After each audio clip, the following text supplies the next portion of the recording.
fair to call you the organiser? I saw your videos of one of the organisers, is that fair to say? I am one of the organisers of this protest. I've been organising these protests for the last 6 months. I was never a professional organiser of protests. I was just a high school teacher. I taught science. I loved my job. As soon as the vaccines became mandatory, myself organising these protests with these wonderful people who also have been affected and just want their jobs back. Can you explain to us in your own words the main cause, the reason why people are here today standing out in what's pretty average weather, what you're trying to achieve? The people have come out for no other reason but just to end the mandates. We are not anti-vaxxers, we are not conspiracy theorists, we are not far-right extremists or far-left extremists. We just want the mandates over. We want to be able to go back to work, we want to put food on the table for our families, get a roof over our heads. That is it. End the mandate. Let us get on with our lives. Let us get on with our jobs. A teacher, a paramedic, an airline captain, a firey. You really see us as nut job conspiracy theorists?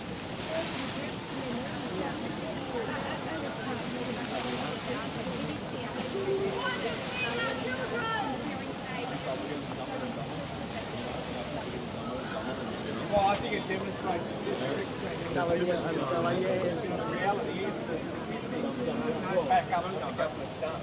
And so essentially people have been put at risk over 2 years now because we've been concentrating on this COVID mess, when at the end of the day the areas like the back of health, where people have been suffering so greatly because they've been suffering from mental health, there's been increasing suicides, people can't get their prostates checked, their mammograms, people are dying left, right and centre behind the scenes while we concentrate on the deaths of 2,500 people, which is the usual flu deaths per year.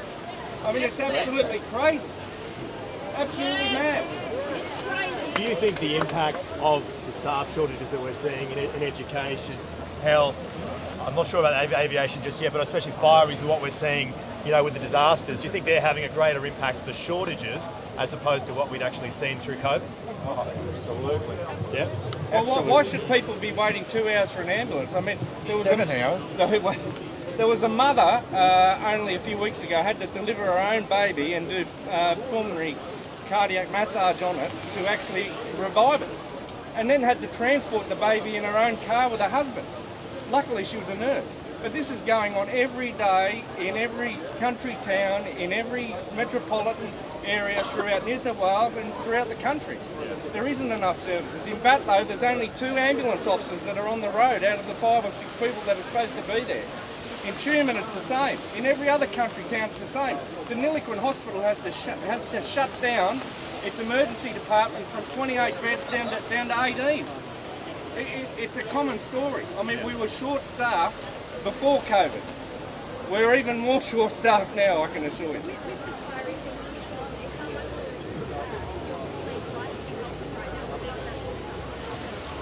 Yeah, look. Sorry, sorry, my apologies, just the mics. Yeah. Look, every firefighter's born with a desire to go in at the worst moment of someone's life and be there to change it for the better. We do it because we love it. I know, as a kid, I grew up just wanting to be that person that got into that situation, knew what to do, had the presence of mind to take control of the situation and bring about a good outcome for the members of our community. I'm not allowed to do that anymore. And all of my colleagues that are in a similar situation, we just want to get back there and do that. We just want to get our jobs back. We just want to get back there and provide for the community that we love to serve. It's an innate quality of every firefighter. We love to do it. We love to face the fear that comes with that situation, and we love to conquer the fear.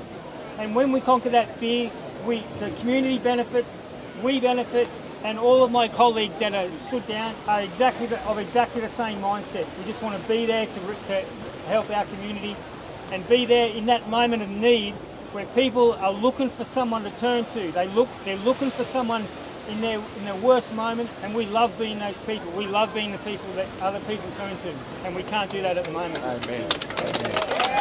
Amen. Yeah, can I just say something? Yeah, of course, absolutely. Firstly, I want to thank you guys for coming out. You're in the rain with us too, and we really appreciate that you're out here, and we pray your editors will do the right thing by this. The best way to typify why we're all here at the moment is what's going on in northern New South Wales and probably the Central Coast. What typifies it is that people who've been locked out of businesses because of the mandates are in there with the business owners who locked them out, helping them clean up, and they're all happy to work together. However, there are emergency services coordinators in the far north who have got people on the ground at the sand pits where the bags are being filled, checking the vaccination status of volunteers. And if they don't have a green tick, they're sent away. Now, this is at a time when our nation really needs everybody to chip in. I stand with the photo of my father, who served 5 years in World War II, a beautiful man who is really proud, I know, that I'm here today, speaking for these people. It's vitally important that we remember what these men sacrificed. There are 100,000 white crosses on foreign battlefields that commemorate the deaths of Australians who died so we don't have to rally. And that's what's important. I don't care what political party's in power. I don't care who does what. I want this country to come back to its spirit, its national identity. We are a country that stands together. We've always fought against segregation. And we stand here representing the new leper colony in Australia. And we can't live with that, guys. And we need everybody on deck. We need your help to make sure that the people sitting at home realise that we're not neo-Nazis. We're not rednecks. I have carried 6 million passengers over 12 million miles. I've flown 36,000 hours and I've done 22,000 takeoffs and landings. You people have been on my aeroplane. I'm sure of it. You trusted me. I was getting jabbed. I was going to get it. I gave permission for my mum to get it in the nursing home. And all of a sudden, what I was seeing made me smell a rat. I do risk-benefit analysis every day at work. I used to do it. And I thought, there's no way I can justify doing what they're asking me to do based on the information available. I could not give informed consent, and that's why I'm here now, and that's why they're here now. So we're passionate about this. We want our country to come back together as one. We want to end the division. We want to end the hatred. Families have been torn apart. And a lot of that has been torn apart by the narrative of some media identities and politicians and bureaucrats. There are children killing themselves at an alarming rate because they've lost their hope.